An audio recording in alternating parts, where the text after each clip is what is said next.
In today's headlines, Vietnam and EU strengthen bilateral cooperation.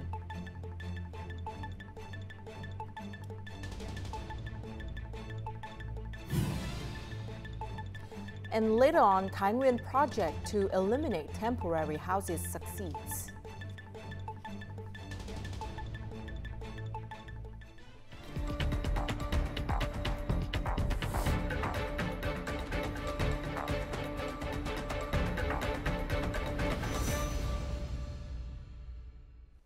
Hello and welcome to today's headlines. My name is Lina Pham. Now it's the top news of the hour.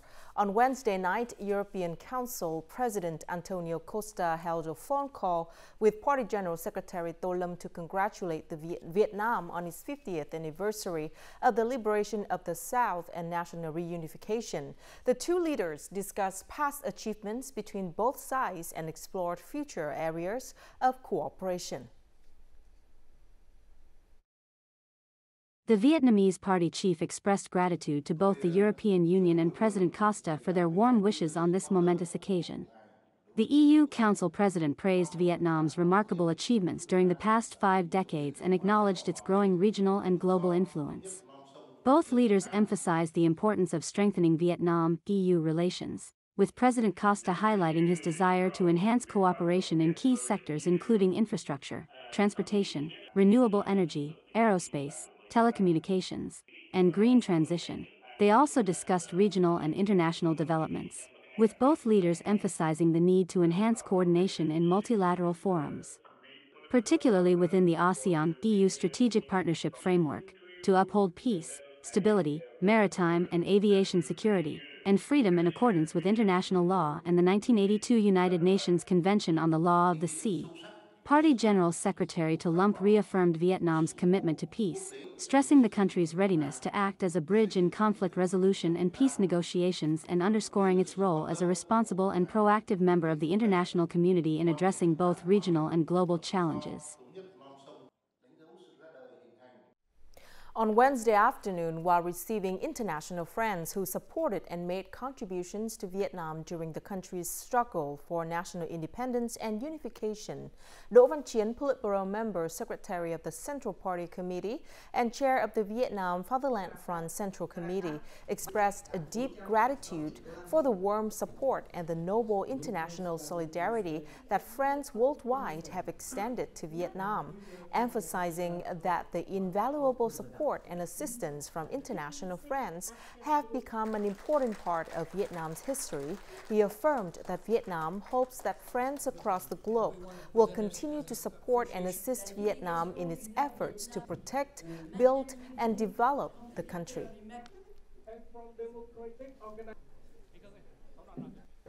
9 localities, including Tanguin Province, have eliminated temporary and dilapidated houses. In less than a year, Tanguin has built more than 1,200 new houses, helping many families in difficult circumstances change their lives.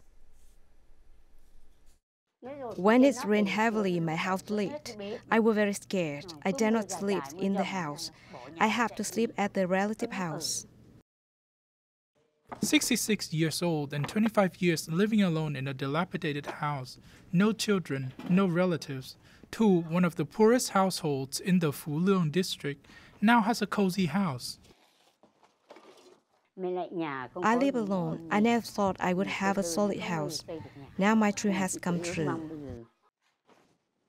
In less than 12 months, the program to eliminate temporary and dilapidated houses in Thái Nguyên has been completed. With 1,221 houses, the program provides well-built homes and inspires people to believe in a better life. I've received support money from the program. Then, my brothers and neighbors came to help me build a more spacious house. I'm determined to do my best to repay everyone.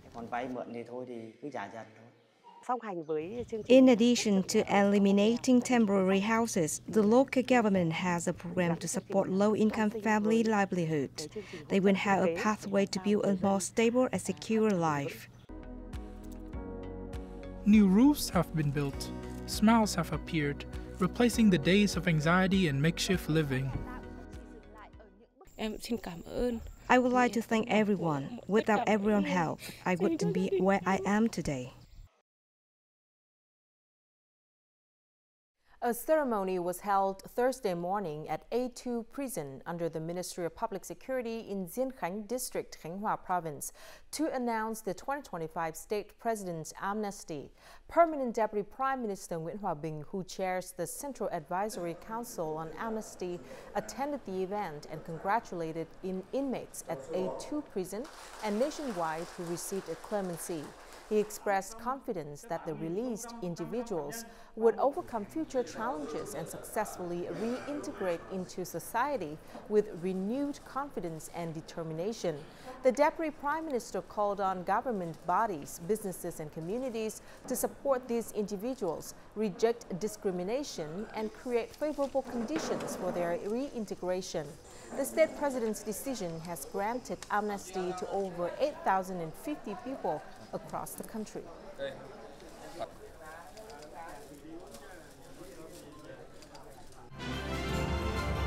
Coming up next, international visitors explore Vietnam through historical artifacts.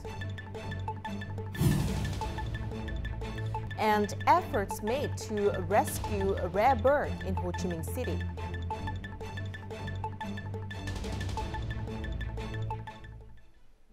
April 30th marks the 50th anniversary of the first day after the liberation of the South, and when the first Vietnam television pictures were broadcast throughout the South using the old regime's television system.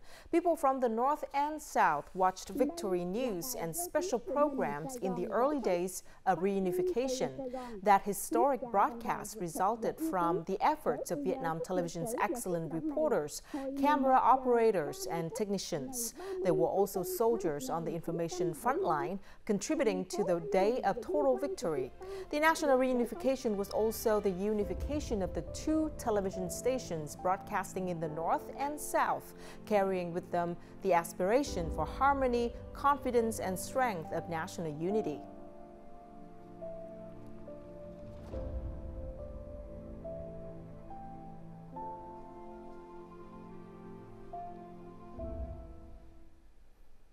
Cultural and historic sites are increasingly popular for many international visitors to Vietnam. In Hanoi alone, the Vietnam Military History Museum drew thousands of visitors and even temporarily closed due to overcrowding during the National Reunification Holiday and International Workers' Day. With over 150,000 artifacts, the museum impresses with its modern architecture, helps visitors worldwide gain a deeper understanding of Vietnam's history. Standing before the wreckage of a B-52 bomber, this tourist couldn't hide her amazement upon learning that the Vietnamese brought down the once considered invincible flying fortress during the war. Part of the airplane represents a victory that at the end led to the huge victory of Vietnam. How unified it is. People are incredibly kind. The wreckage is one of thousands of artifacts preserved and displayed at the Vietnam Military History Museum. Each artifact and photograph tells a new story about Vietnam's history, land, and people to international visitors. And I could see that there were some very powerful women. There's one picture towards the end of a very small Vietnamese woman and a very tall American soldier. And I think it's a very powerful image for any woman to see this. It doesn't matter what size you are, you're fighting. If you're determined, you will win. Everyone, each and every Vietnamese was helping the country to get the peace. I felt that during the exhibition. It was not clear in my mind. The Vietnam Military History Museum currently houses over 150,000 artifacts, including 4 national treasures and many rare items. The museum has adopted modern technologies such as 3D mapping models, interactive information screens, and digital media archives. This approach offers an engaging experience for visitors looking up details about these artifacts. On Wednesday, a special rescue vehicle was mobilized to save a bird entangled in a leg strap on an electrical wire in Binh Tân District, Ho Chi Minh City. After receiving a report from the public, several employees from Binh Phu Power Company deployed a specialized vehicle to the location, temporarily cut the power, and removed the leg strap from the bird.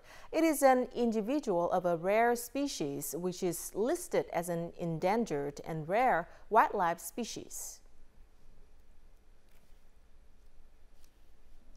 Côn Đảo District, Bà Rịa Vũng Tàu Province on April the 30th organized the 19th Traditional Rafting Festival. The festival reenacts the spirit of prisoners of the past, rafting to escape prison, and commemorates heroic martyrs. The spectacle has created a unique tourism attraction on the 50th anniversary of the liberation of the South and national reunification. The race started from Pier 914, attracting thousands of locals and tourists to cheer on the cruise-on. Many local teams made rafts showing gratitude to the generations who sacrificed to protect the country. The event is not only a community sport, but also contributes to promoting Côn Đảo cultural and historical identity. And now let's take a look at the weather forecast.